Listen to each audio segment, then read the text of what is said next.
Hello everyone, I'm Jack Fisher and welcome to my world. And like it or not, religion is a big part of that world. It's also an integral part to so many people's lives. It doesn't matter if you're an ardent atheist or an impassioned believer. There are millions of religious people all over the world living their lives and practicing their faith. And even though religion in general has been in decline in recent decades, it's still a powerful force in many communities. Now, by and large, most religious people are every bit as ordinary and decent as non-religious people. They live decent, productive lives, they love their families, and generally, they go about their business as most everyone else. I myself have a number of deeply religious people in my family.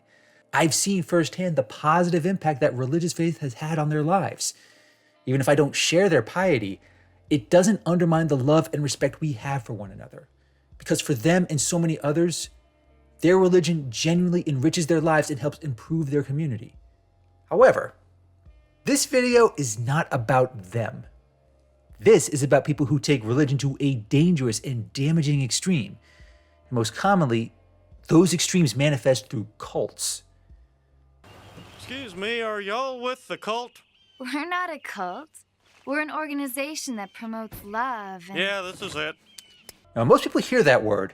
They don't think about the typical decent, well-meaning people who regularly attend religious services. They think cult and they think about the mindless, obedient followers of some charismatic guru. Their beliefs, their rituals, their attire, and their behavior isn't just outside the norm. It's so intense and controlling in a way that goes beyond simple piety.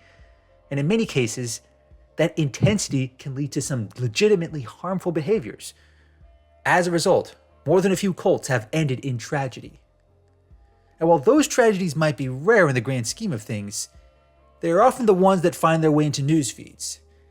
And even when these horrors are out there in the open for all to see, people still find themselves getting involved in cults, even at a time when it's never been easier to fact-check or debunk outlandish religious claims.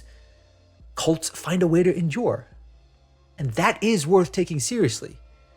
Because while any ideology can be taken to a harmful extreme, religion can be uniquely vulnerable because it deals in abstracts, beliefs, and spirituality. It involves so many things that you can't touch, measure, or quantify. And as a result, they're incredibly difficult to argue against. You can give someone all the irrefutable evidence in the world. You can fact check them for days on end, discrediting every single word they say. If a preferred holy book or a cult leader says the world is made out of cheese and ruled by fungus, then that's what they'll believe. And they will cling to that belief with every fiber of their being. That kind of blind faith is very hard for most people to wrap their heads around.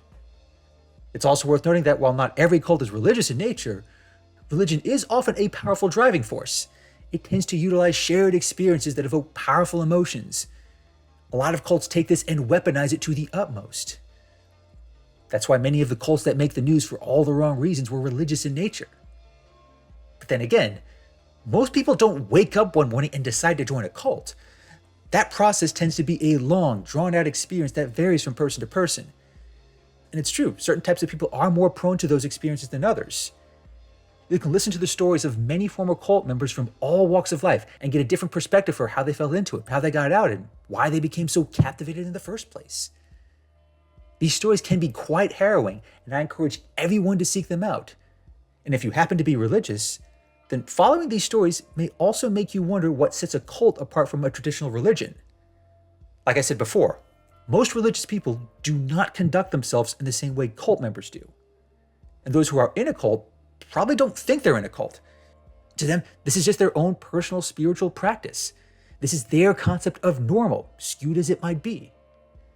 And given how diverse and elaborate cults can be, it's not easy to determine when a certain religion or ideology has crossed that threshold.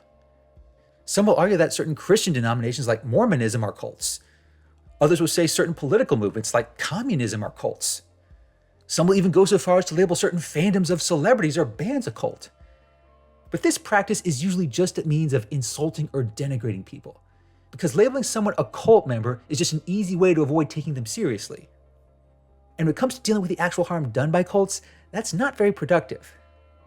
Because if we actually want to help victims of cults and hold their leaders accountable, it's worth having a standard that separates a dangerous cult from a religious experience that just happens to be different. Thankfully, people far smarter than me have given this subject much more thought and study. And to date, there's one particular model that I found to be most useful in discerning cults from ordinary religious activities. It's called the bite model. If you've ever explored atheist communities or dealt with those who've escaped cults, you might have heard of it.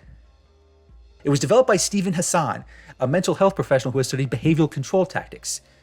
And it's proven to be a handy tool for assessing the cult-like structure of both religious and political ideologies. The name itself is actually an acronym for the 4 general patterns of behavior that tend to manifest in cults, and they are as followed. First is behavioral control. This involves regulation and micromanagement of people's behaviors, from how they dress to how they eat to what they do with their time. The next is information control. This involves organized efforts to withhold, distort, or manage the information that people see in terms of knowledge, news, and education. Third is thought control. This involves organized efforts to shape the opinions and worldviews of everything from their moral code to the language they use. The ultimate goal from the cult leader's perspective is to instill a warped view of reality among its adherents.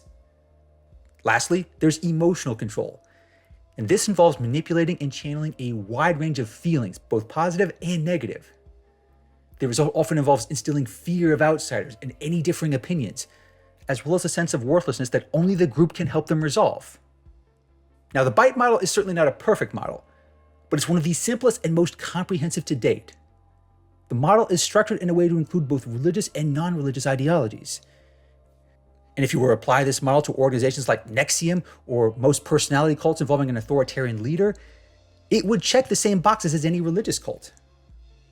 At the same time, it also helps highlight how certain religious and political ideologies do not count as cults. Taylor Swift and K-pop fans are intensely passionate, but their behavior does not meet all the criteria of the bite model. Some may fit certain parts of the model, but not all of them, and for something to be a full-fledged cult, it needs to check all 4 bases in a meaningful way. This also helps sift through instances where people try to call something a cult as an insult. So with this model in mind, I encourage everyone to use it to evaluate their own religious or political traditions. That may not be easy. Like I said, people in cults usually don't think they're in a cult, and many don't realize just how deep they're in it until they leave. But that only makes assessing your own beliefs and affiliations that much more critical. It also reminds us that we all need to be critical of our own beliefs, because given how dangerous certain cults can be, it's important to know the signs before it's too late. Thanks for watching, everyone, and thanks for joining me in my world. Please remember to like, comment, and subscribe, and until next time, take care and stay safe.